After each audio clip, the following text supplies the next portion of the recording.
João 15, versos 7 e 8. Diz assim o texto bíblico do Evangelho de João: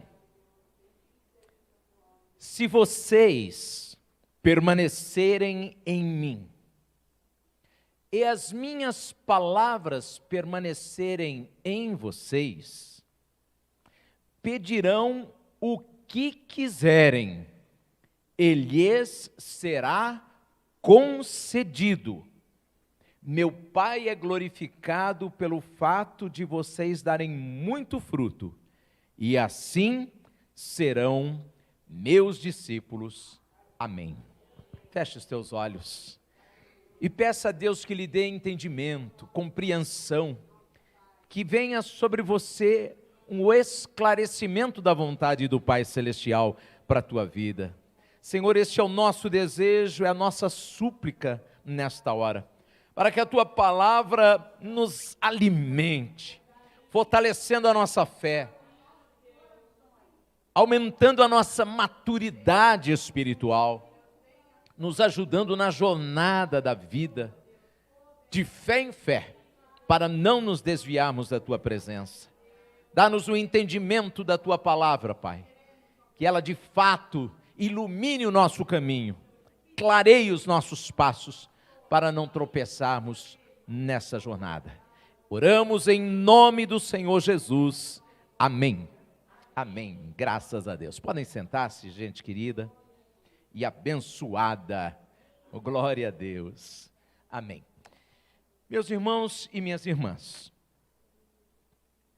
esse texto está dentro do sermão de Jesus, e quando ele fala que ele é a videira verdadeira, o Pai é o agricultor, nós somos os ramos, e ele fala que todo ramo que der fruto, o Pai vem e recolhe os frutos para que dê mais frutos, e os que não dão fruto são arrancados, e para nada mais serve do que serem lançados no fogo, né?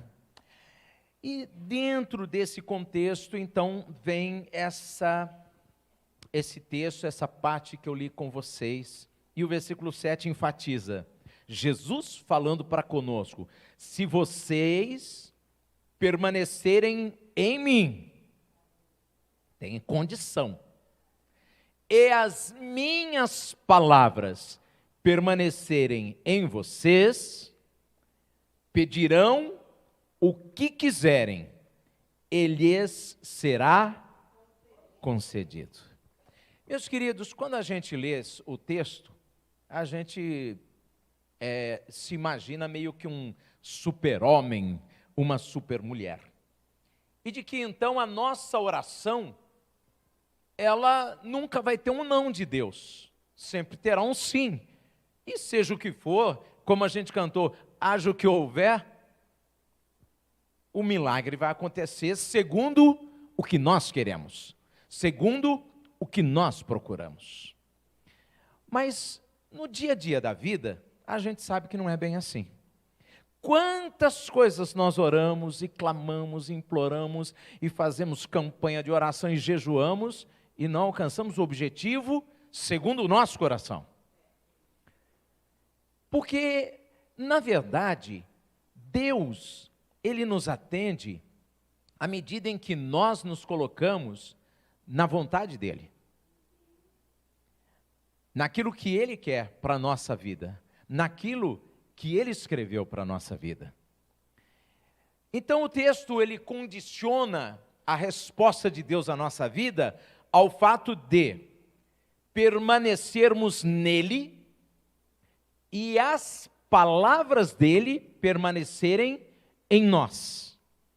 E à medida em que a palavra de Deus permanece em nós, à medida em que nós somos alimentados espiritualmente pelos ensinamentos bíblicos, nós passamos a ter um pensamento segundo o pensamento de Deus.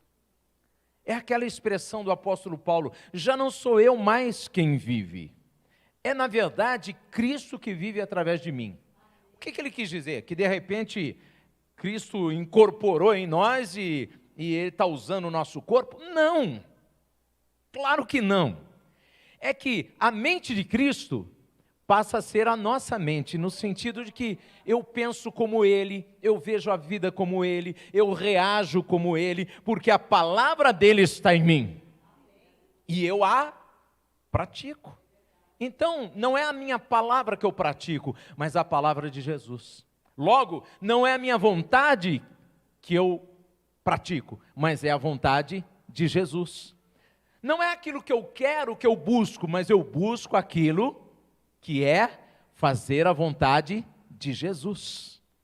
Então, nesta condição, e somente nesta condição, é que eu pedirei o que eu quiser, e o meu pedido será concedido, porque eu estarei fazendo um pedido segundo o coração de Deus.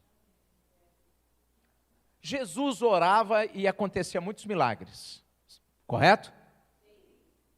O que ele pedia ao Pai, o Pai concedia. Um dia ele pediu para que um paralítico de nascença andasse. O homem andou. Você já viu como é atrofiada a perna de quem não anda? Mas o homem andou. Cego. Não chegava a nada.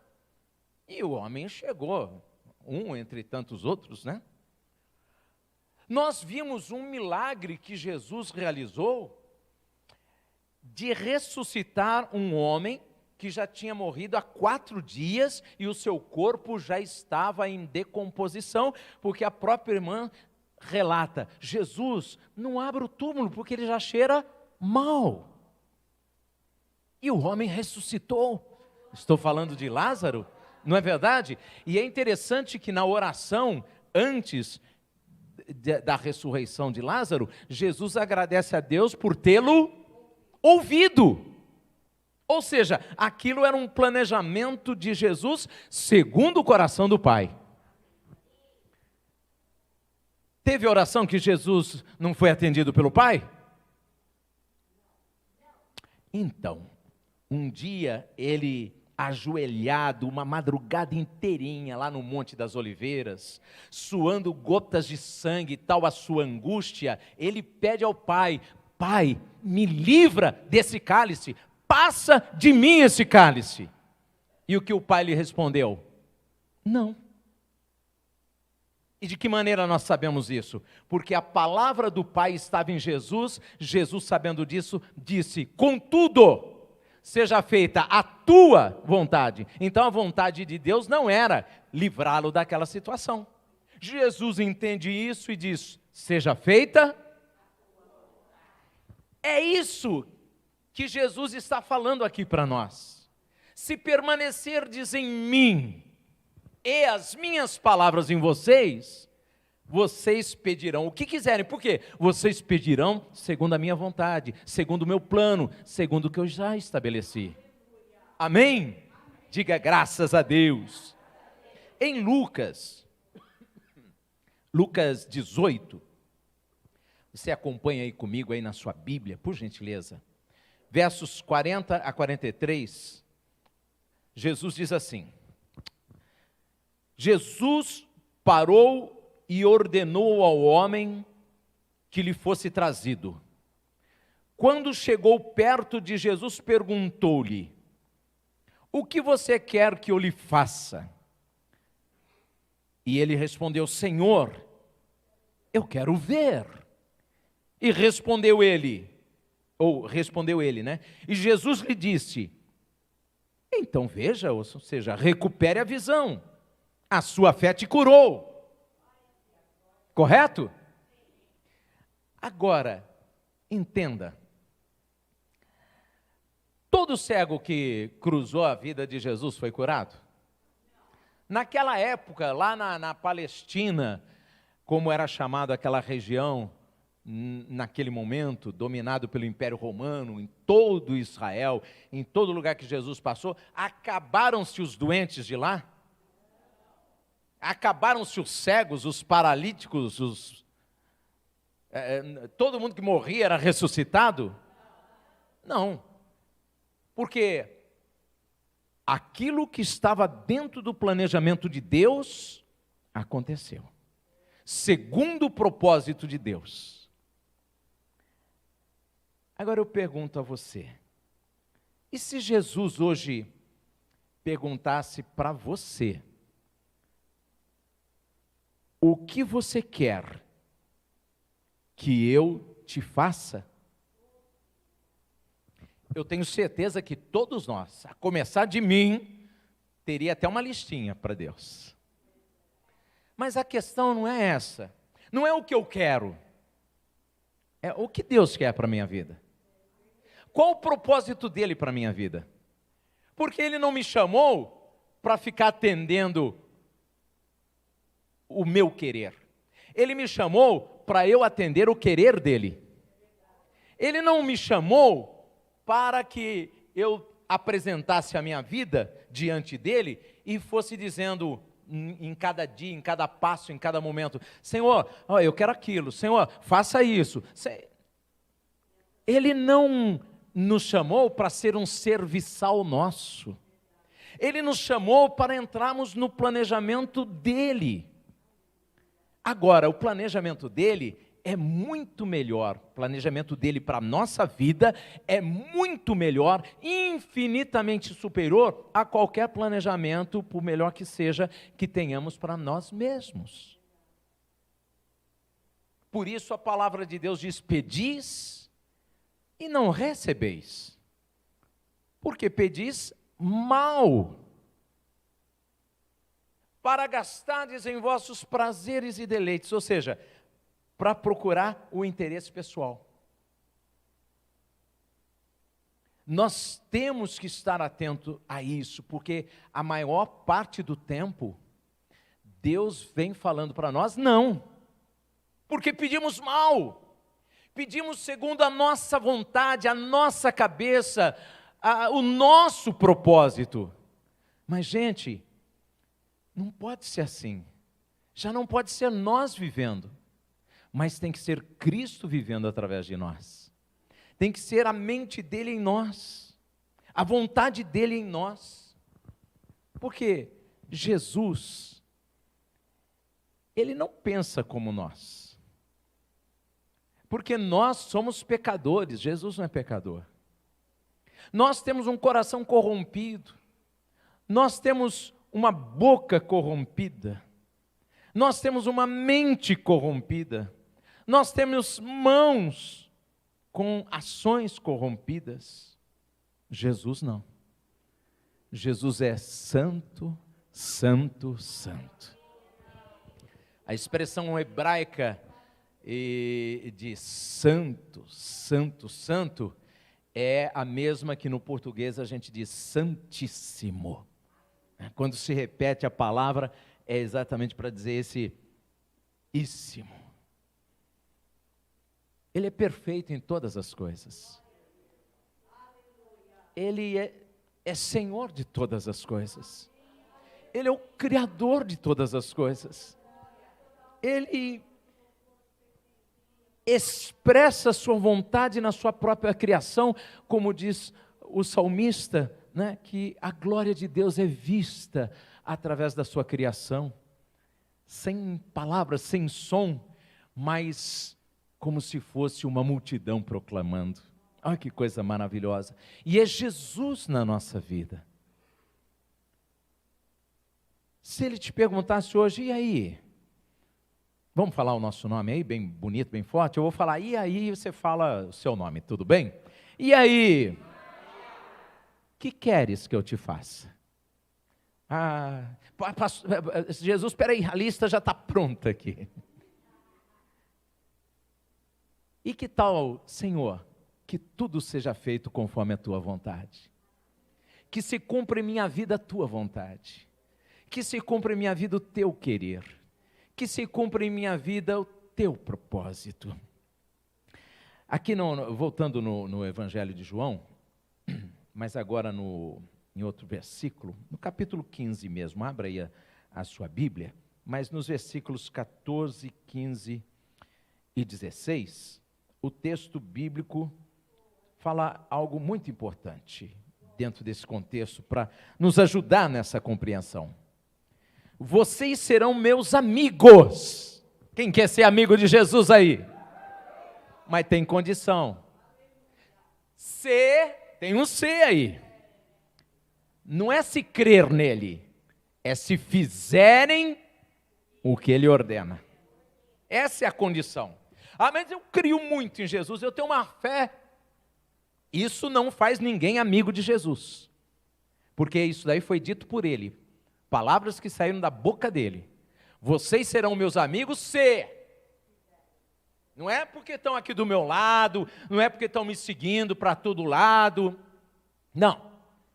Ele estava falando para as pessoas. Vocês, e portanto para nós também, serão meus amigos se me obedecerem. Certo? Fizer aquilo que eu mando, quer dizer, se me obedecer. Se não obedecer, não tem amizade. Porque a condição é essa. Vocês serão meus amigos se fizerem o que eu lhes ordeno. Já não os chamo de servos, porque o servo não sabe o que o seu senhor faz. Em vez disso, eu os tenho chamado de amigos, porque tudo que ouvi, olha lá, de meu Pai, eu lhes tornei conhecido. Vocês não me escolheram, mas eu os escolhi. Agora, escolhi para uma finalidade, eu não escolhi para nada. Vem cá e fica aí quietinho de papo pro ar. Não. Eu escolhi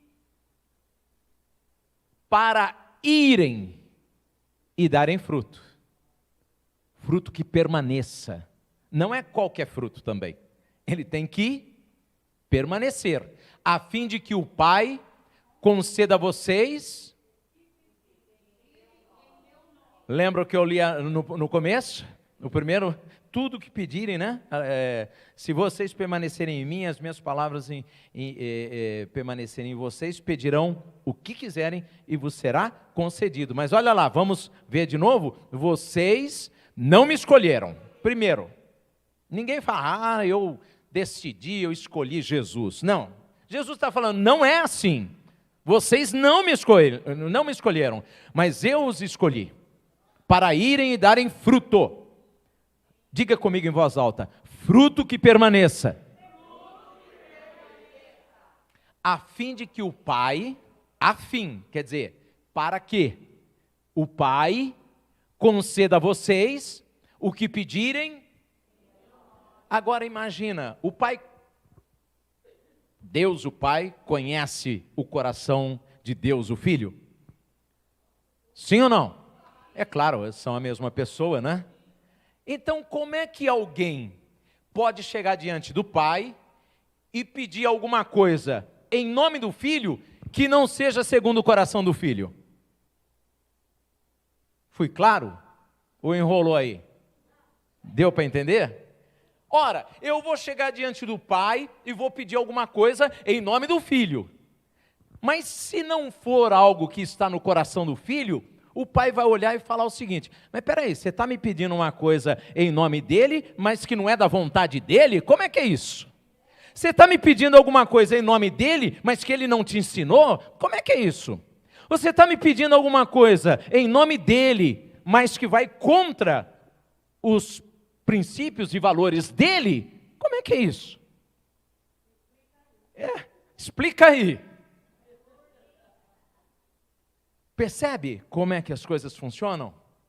E como muita gente às vezes luta em oração, uma batalha terrível, no sentido de profunda e desgastante e cansativa, mas se essa pessoa não estiver agindo segundo o coração de Deus, todo o seu esforço é vão.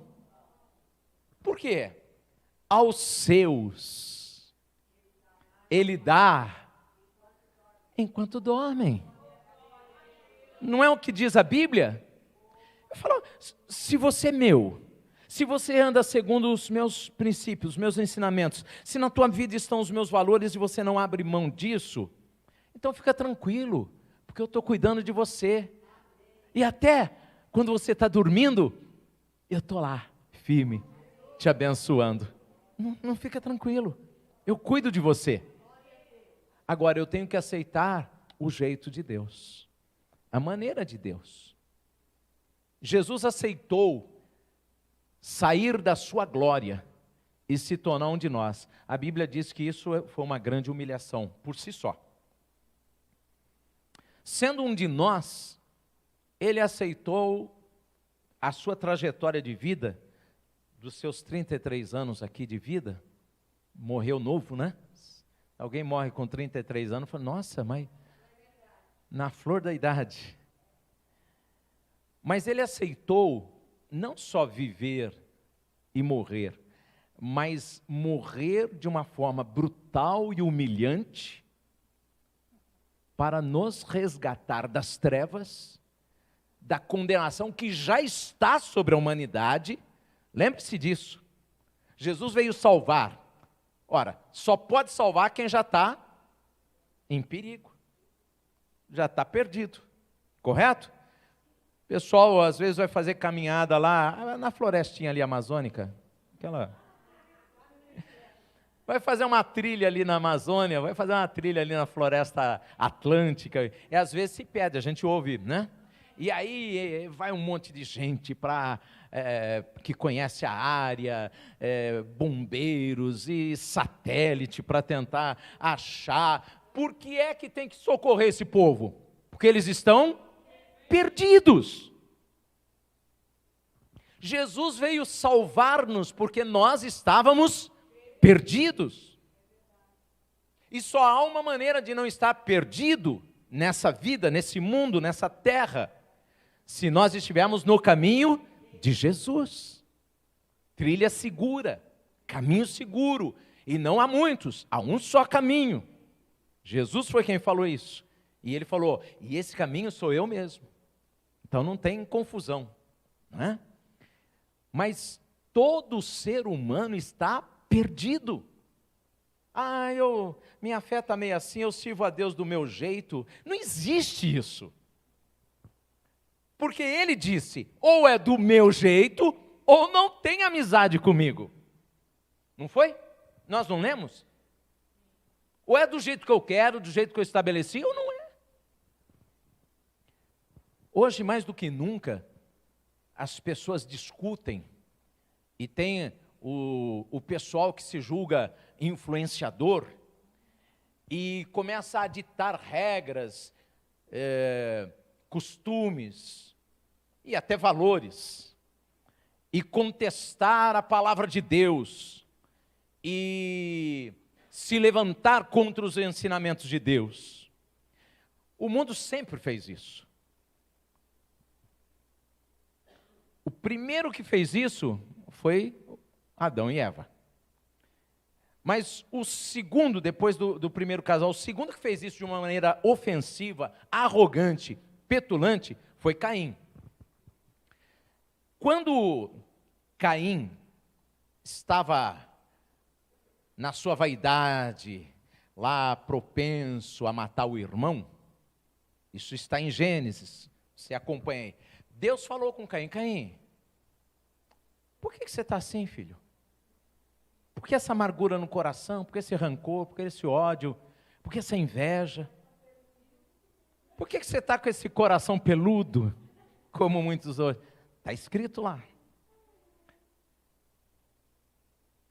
Como Deus sabia o motivo, falou, se você fizesse a coisa direitinho, como deve ser, você não seria aceito?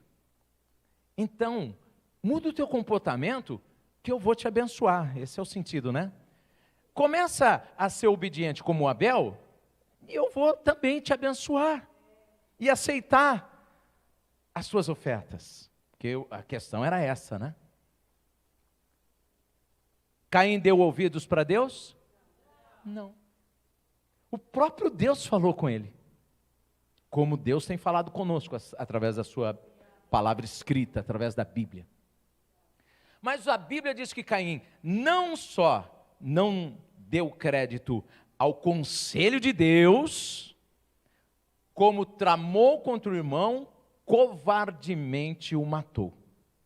Traiçoeiramente o matou. Olha só, a maldade do coração do homem, aonde o levou. O ser humano é assim. Tem algum ser humano aqui? Nós somos assim, gente. Não é dizer, nossa, o Caim. Nós somos assim. Por isso que nós precisamos de salvação. Por isso Jesus veio nos salvar. Nós não somos melhores que ninguém. E mesmo depois de salvos, temos que encaixar como o ramo encaixa na videira verdadeira para produzir os frutos. O que quer dizer? Para fazer aquilo que Deus quer e determinou para fazermos, que é andar segundo a sua vontade, que é obedecê-lo, que é fazer com que Cristo viva através de nós. E isso é maravilhoso quando nós entendemos, porque a salvação passa por aí. Do contrário, ninguém é amigo de Deus. Ah, pastor Adenir, mas eu estou aqui na igreja já há 2 meses. A outra fala, já ganhei, estou aqui há 2 anos. O outro fala, não, então sou campeão porque eu estou há 20. Mas o se, que é a condição, diz, se me obedecerem, aí nós vamos ter amizade. Se não obedecer, obedecer quer dizer produzir o fruto, colocar em prática a vontade de Deus. Não tem amizade.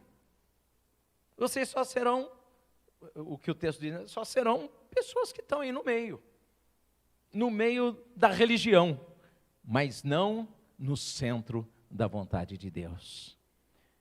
Agora, só quem está no centro da vontade de Deus vai para o céu. Só quem é de fato lavado e remido no sangue de Cristo vai para o céu.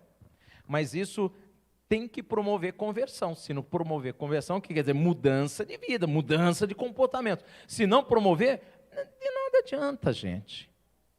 E é o que nós estamos vendo hoje, um crescente religioso, mas de um cristianismo frágil, sonso, né? Sem gosto, sem prazer, sem sabor. Um cristianismo de eventos, um cristianismo de coisas ligadas ao mundo. Quando a Bíblia diz assim, se o mundo te ama, alguma coisa está errada. E disse Jesus, se o mundo odiar vocês, fica tranquilo, aí a coisa está caminhando certo, porque odiaram a mim. Então esse é o sentido importante, queridos, para a nossa vida estar na presença de Deus, para nós não nos desviarmos para outros cantos. O que queres que eu te faça? Responde essa pergunta hoje, para você mesmo diante de Jesus. Responde para si, porque a palavra de Deus diz assim, se julgássemos a nós mesmos, não seríamos julgados pelos outros, correto? 1 Coríntios 11, no capítulo 11. Então, quando eu faço a pergunta para mim, eu tenho a oportunidade de refletir, de pensar e de analisar, para depois eu responder para Jesus, para não falar besteira, para não ser precipitado, para não dar mancada, para que a vontade de Deus se estabeleça na nossa vida. Feche os seus olhos por um instante, curve a tua cabeça e responda para si, o que queres que eu te faça? Jesus nos pergunta, responda para si, o que eu quero de Jesus? E então pergunte, Jesus, o que tu queres de mim? Porque eu quero de ti o que tu queres de mim. Eu quero que a tua vontade se cumpra em minha vida, eu quero que o teu querer se cumpra em minha vida, eu quero que o teu propósito se cumpra em minha vida. Eu quero que tu cresças em minha vida e que a minha vontade diminua cada vez mais. Convém que tu cresças em mim, que o teu querer se estabeleça em mim e o meu querer desapareça em ti. Oh Senhor Deus maravilhoso e santo, Obrigado pela tua palavra de edificação para a nossa vida nesta manhã. Obrigado, Senhor, por nos trazer lucidez, entendimento, esclarecimento da importância de colocarmos a tua palavra, os teus ensinamentos, a tua vontade em primeiríssimo lugar na nossa vida. Obrigado por mostrar que tudo o que queremos, na maior parte das vezes, não é o melhor para nós. Então é melhor sempre buscar o que tu queres para nós. Porque os teus pensamentos a nosso respeito são de bem e não de mal. São pensamentos que nos aproximam de ti e nos edificam. São propósitos que transformam a nossa vida, nos purificando dia após dia, para nos tornar uma alma preciosa, valiosa aos olhos de Cristo. Não pelos nossos méritos, mas pelos teus, Jesus. Não porque quisemos isso, porque o Senhor foi quem nos escolheu. O Senhor foi quem decidiu nos amar e se empenhar para nos resgatar. Perdoa-nos se temos falhado neste básico, neste elementar, neste fundamento. Nos perdoa, Senhor, e ajuda-nos a mudar. Fala com Deus, ajuda-me a mudar. Ajuda-nos, Senhor, como igreja, mas também individualmente, cada um, na mente e no coração, na razão e nas emoções, para que tudo esteja em tuas mãos, dirigidos pelo teu querer, para que a gente também diga: já não sou eu, mas quem vive, mas é Cristo que vive através de mim.